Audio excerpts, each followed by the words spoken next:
suis ravie de vous retrouver pour un nouvel épisode de notre série En toute intimité, la féminité, on en parle. Je suis Rachel Dufour et j'ai la joie d'être avec Azadeh Gügen qui est médecin, je suis pasteur et thérapeute et aujourd'hui on va parler de sexualité. Je t'en parle ma fille. Tu as une fille de 14 ans, alors comment est-ce que tu as abordé la sexualité avec elle ? Eh bien écoute, malgré que ce soit mon domaine médical, etc., je ne m'attendais pas à devoir lui en parler aussitôt.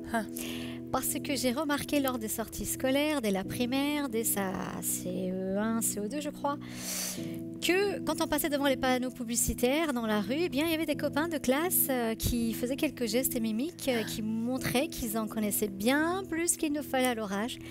Et là, je me suis dit, oula, il est temps que moi-même j'anticipe et que j'aille au-devant de ce genre de sujet avec ma fille parce que les psychologues disent clairement que la première information reçue par un individu dans sa vie sur un sujet quelconque va définir vraiment sa pensée sur sa manière d'aborder et de connaître en fait ce sujet-là. Et donc j'ai commencé effectivement, mais en tant que médecin aussi, c'était peut-être facile pour moi parce que là j'ai sorti mes planches anatomiques, les coupes bien sûr en couleur, de dessin, etc. Je vous rassure, il n'y avait rien de choquant, mais j'ai pu lui expliquer aussi la beauté scientifique de tout ce qui se passait au détour en fait de la sexualité. Voilà, la sexualité, c'est une création de Dieu en fait. Tout à fait. Donc tu as raison. Dans le cadre de l'Église, avec notre foi chrétienne, on devrait faire partie des gens qui en parlent le mieux en fait, parce que c'est Dieu qui l'a créé. Donc c'est super que tu aies pu la présenter à ta fille au bon moment, ça c'est très important, au bon moment et de la bonne façon. Et tu as dit une phrase clé, ici que je voudrais souligner, je vais faire ma psychothérapeute. Tu as dit les psychologues, ils disent que, et c'est vrai, la première fois que on est exposé à une stimulation d'ordre sexuel, donc soit parce qu'on entend, soit parce qu'on voit, soit parce qu'on vit, eh bien il y a une empreinte qui se fait dans le cerveau. Et cette empreinte marque un chemin par défaut qui va devenir notre chemin par défaut pour notre sexualité, si on ne fait rien d'autre pour la vie. Donc tu imagines si l'empreinte se fait dans le cœur d'une petite fille ou d'un petit garçon de 7 ans et 8 ans, ou 8 ans avec la pornographie ou des choses que des copains disent ou qu'ils ont vues ou qu'ils ont subies, eh bien on va avoir un chemin par défaut qui va être hyper négatif. Quand une maman, dans le cadre d'une famille ou un papa bien entendu, peut présenter la sexualité de la bonne manière, on démarre avec une bonne empreinte qui va permettre de construire une sexualité positive. Tout à fait.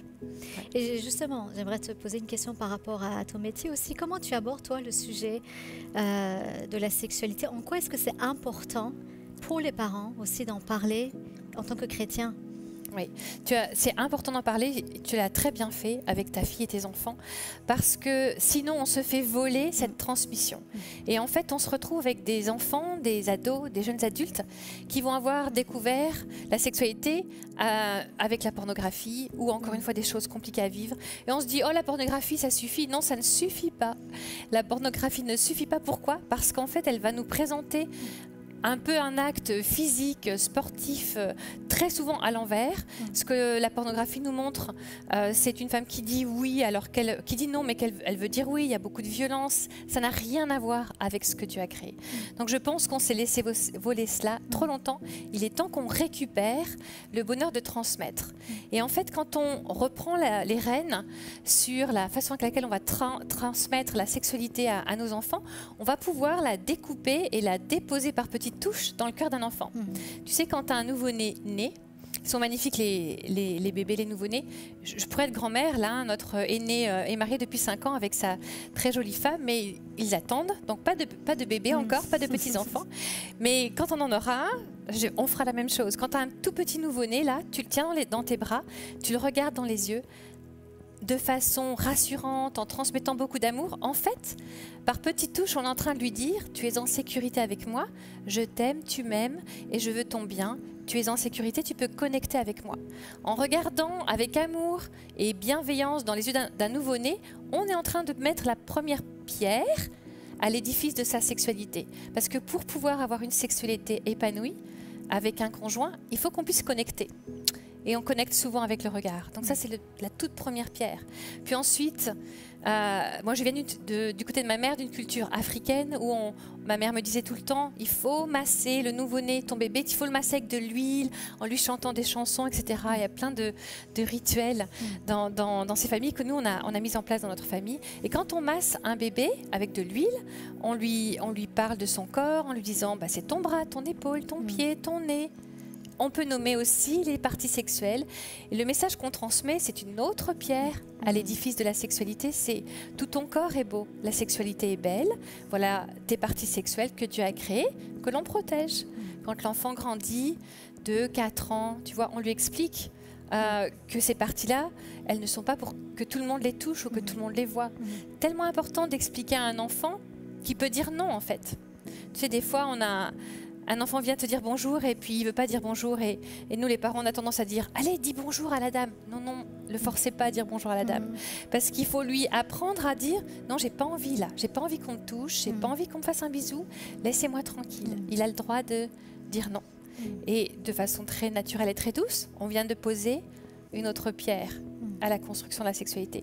Puis ensuite tu l'as dit, à l'âge primaire, au début les filles et les garçons ils voient pas trop la différence, puis d'un seul coup l'intérêt vient, et ta fille, tu as dit, elle était toute jeune, et elle commence à regarder les garçons et les filles différemment. C'est l'âge où on prend conscience qu'il y a 2 sexes différents, qu'effectivement il y a de l'intérêt, la curiosité. Je ne sais pas si les tiens étaient comme ça, mais maman, pourquoi? Et je pose des questions, et comment on fait un bébé? Bon.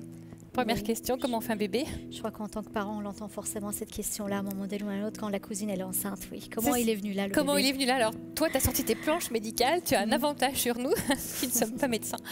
Mais peut-être qu'au démarrage, la planche médicale, elle aura peut-être été un petit peu trop. Je suis sûre que tu as démarré avec des petites touches. Oui, j'avoue que j'étais en douceur, mais quand même, c'était, je pense aussi, c'est vrai que c'est difficile d'en parler, oui. Même en tant que maman, même en tant que... On sait que c'est nécessaire, mais il y a toujours une espèce de barrière parfois, donc ça nous rassure après aussi, d'avoir des arguments un peu plus scientifiques et littéraires, plutôt que de se reposer sur nos propres arguments. C'est ça. Et donc, ouais. Au vu de ta foi chrétienne, comment est-ce que tu peux aussi voir cela, expliquer cela? Quand on voit dans la Bible, dans les tout premiers versets, déjà dans Genèse 2, 24, il est écrit, ça parle déjà de sexualité. Ouais. Il est dit en fait, l'homme quittera son père et sa mère, s'attachera à sa femme et ils n'offront qu'une seule chair. Comment tu abordes ça aussi? Ouais, c'est un verset magnifique qui nous parle de cette union, de cette fusion de l'âme, de l'esprit et du corps. Et le fait que l'homme quittera son père et sa mère, s'attachera à sa femme, et cette notion de je m'attache, ils ne feront qu'un, c'est vraiment extrêmement spirituel en fait. Je pense que, tu vois, on a démarré en parlant du fait qu'il est important qu'on explique à nos enfants la sexualité parce qu'on se les fait trop souvent voler. On a mis de côté le cadre que Dieu avait donné, la loi qu'il avait créée pour nous protéger dans le cadre de l'Alliance, dans la sécurité de l'Alliance, et nous expliquer la beauté de la sexualité. Dieu a choisi d'utiliser la sexualité comme une représentation de sa relation avec nous. Si tu regardes comment comment Dieu interagit avec son peuple tout au long de la Bible, il est le créateur, le maître, je vais très vite, puis il y a Jésus, l'ami, le sauveur, et Jésus revient comme le futur mari en fait. Il y aura les noces de l'agneau, il y aura le moment où il viendra chercher son épouse, l'église, nous quoi. Alors pour les hommes, ça fait toujours bizarre de s'imaginer qu'ils sont l'épouse de Christ, mais quelque part c'est ce qu'il nous dit. Il va revenir nous chercher et puis il nous prendra avec lui et on ne fera qu'un avec lui. Et quand on fait un après le mariage, pendant la nuit de noces, il y a cette notion de on devient un. Âme, corps et esprit. Donc vraiment, Dieu a choisi d'utiliser la sexualité comme la manière la plus noble, la plus saine de représenter sa relation avec nous.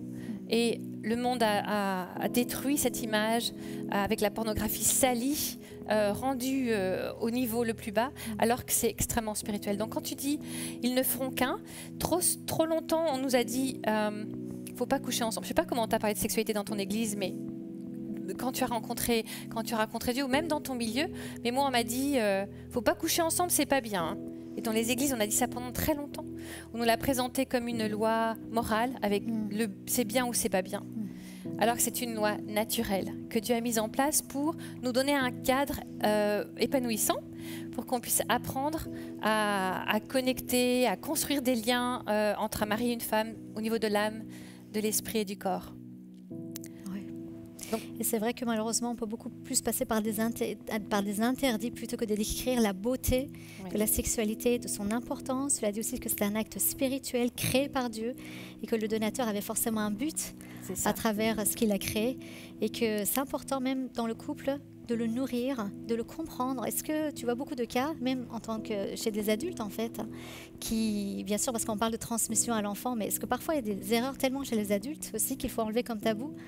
Oui, quand un couple a des difficultés au niveau de la sexualité, il y a plusieurs raisons, plusieurs causes, comme tu dirais dans ton langage, plusieurs racines dans le nôtre. Et il peut y avoir une compréhension de la sexualité mal construite, il peut y avoir une empreinte faite au mauvais endroit. Donc, une conception de la sexualité mal construite parce que mal abordée, mal exposée, mal expliquée, soit dans l'excès de choses trash, soit dans le non-dit et le fait de ne pas en avoir parlé. Il peut y avoir une empreinte faite au mauvais endroit avec un abus ou des relations amoureuses ou sentimentales ou simplement physiques débridées qui auront abîmé autant l'âme que le corps. Des fois, les filles de nos jours, elles donnent leur corps pour se sentir aimées. Et les gars, ils donnent un peu d'amour pour avoir leur corps, en fait. C'est un cercle infernal. Aucun des deux n'y trouve son compte. Il n'y a rien qui est construit.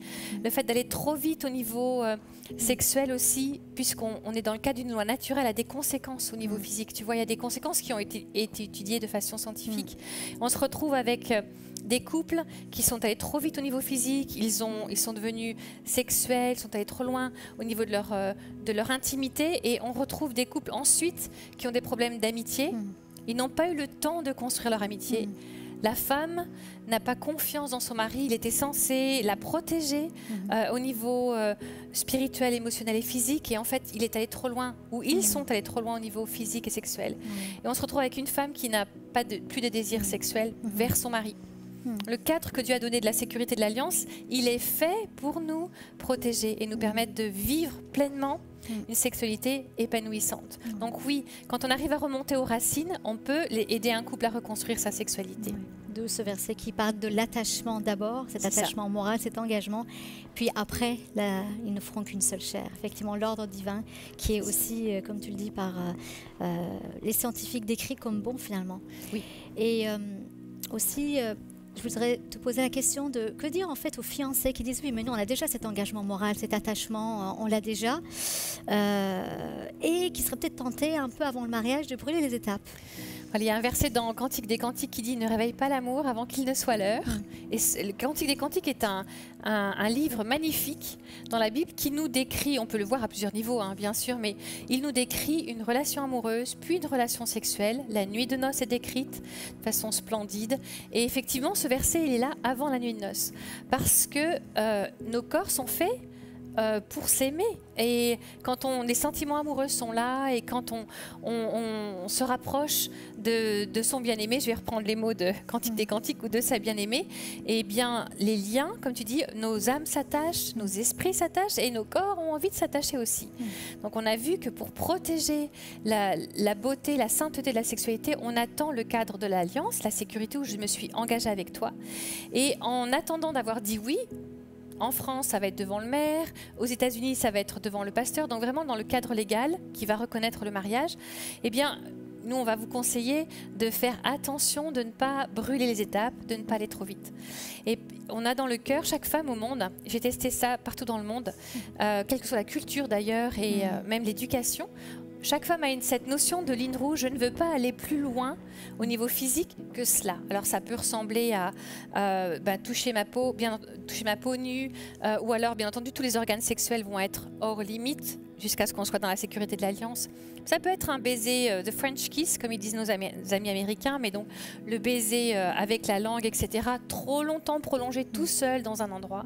Parce que nos corps s'éveillent au désir l'un de l'autre, ce qui est bon, le désir est bon, juste on le garde dans le bon cadre en attendant que ça soit l'heure. Donc c'est bien pour des fiancés, des jeunes qui veulent s'engager à attendre le mariage, de se mettre un cadre qui va leur permettre d'attendre, pas pour les priver, pas pour les brimer, Pas pour dire que la sexualité, c'est pas pour eux, mais pour dire la sexualité, elle est bonne, elle vient de Dieu, on attend juste le bon cadre et on apprend à nos corps à se connaître.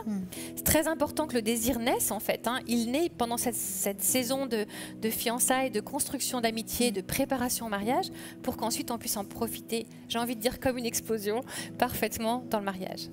Merci Rachel pour tous ces éclairages. Et je crois que tu en aurais beaucoup d'autres à dire encore. Oui.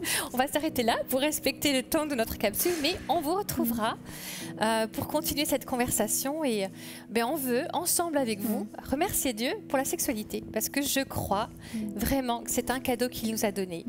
Merci Azadeh d'avoir été avec moi et de vivre cette série toutes les deux ensemble. Merci. Que Dieu vous bénisse et à très bientôt.